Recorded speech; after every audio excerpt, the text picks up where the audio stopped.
Hey there, this is Joe with Sloppy Joe's Shred Shack, and today we're going to be taking a look at why you should be using a compressor instead of an overdrive in your pedal board. And what are the benefits of doing something so stupid?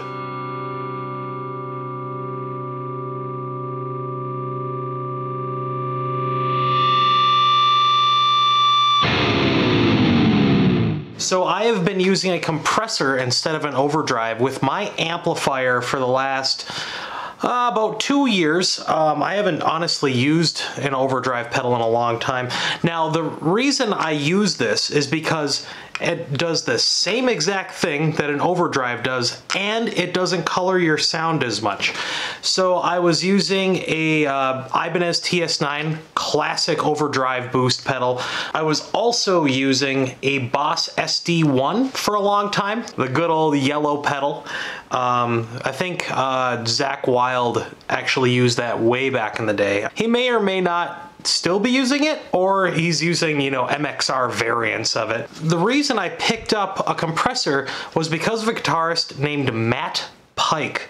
He's from the legendary stoner metal band Sleep. He's also got a huge and wonderful band called High on Fire. On his pedal board, from what I understand, he stacks compressor pedals. So he'll have one and then another one right after that, and they're both on all the time, mainly to tighten up his particularly fuzzy sound. I grabbed that idea from him and I ran with it and made my own version of it. And the reason I chose this compressor is because it's really easy to use, and it's super cheap on the used market. So you just got a level, you got a tone, you have an attack, and then you have a sustain. These are the settings that I use if I'm trying to boost the amplifier. If I'm trying to just give it a little bit of extra drive, I turn the level down a little bit. If I'm just trying to compress the sound and make it a little bit more smooth, I just keep it right flat. I was playing in a crusty grind band for a while called Gravleader, if you want to go check them out on Bandcamp, and I had this on all the time. Now the reason I did that is because the amps that I use aren't particularly meant for super ultra high gain extreme stuff. Not that you can't get it, but this is what kicked it into overdrive. So what I'm gonna do is I'm just gonna walk you through how I approach using this as a good clean boost into a moderately distorted amplifier, and how to use it to make it sound more extreme than really what it needs to be. This guy keeps talking about stuff, and I really don't think he knows what he's talking about. So I'm just gonna use it, you know, as I typically would with a clean channel. If I'm gonna do some clean tapping stuff, I'm gonna do it on a slightly overdriven channel, turn it on and off a few times so you can kind of hear the boosted signal, and then I'm gonna have it on the distorted channel, at which point I'm gonna kick it on and off so you can really hear how much balls this thing will give you. So I'm gonna be using my Kiesel SCB6, running into this, running into the front end of a Marshall DSL, and that'll be coming out of a Marshall 1960B lead cabinet, and that will be getting mic'd up by a Sennheiser E609. Let's take a look at a few tones.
So my final thoughts on using a compressor instead of an overdrive?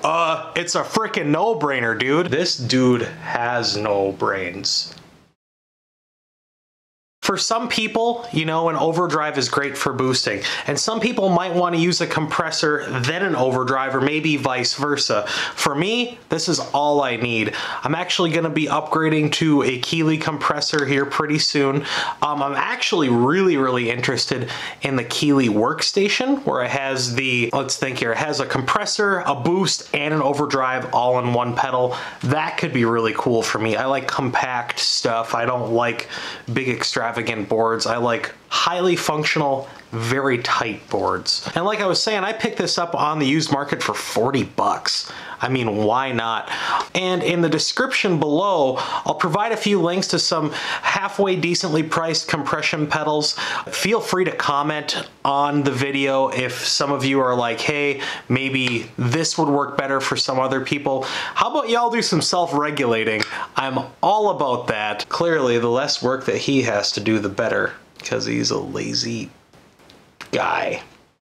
Hopefully, you pick something up from it. Now, if you like the video, definitely click like, subscribe to the channel for sure, hit that bell notification, and let's talk guitars. You can also hit me up on my Instagram page, hit me up on Facebook. Let's have fun. Let's be nerds, man. We're all nerds here. This guy is more than just a nerd. He's a dork. I was Sloppy Joe. This was a cheap compressor. That's what it sounded like in an amplifier. Hopefully you enjoyed it. If you didn't, I don't blame you. Anyways, later!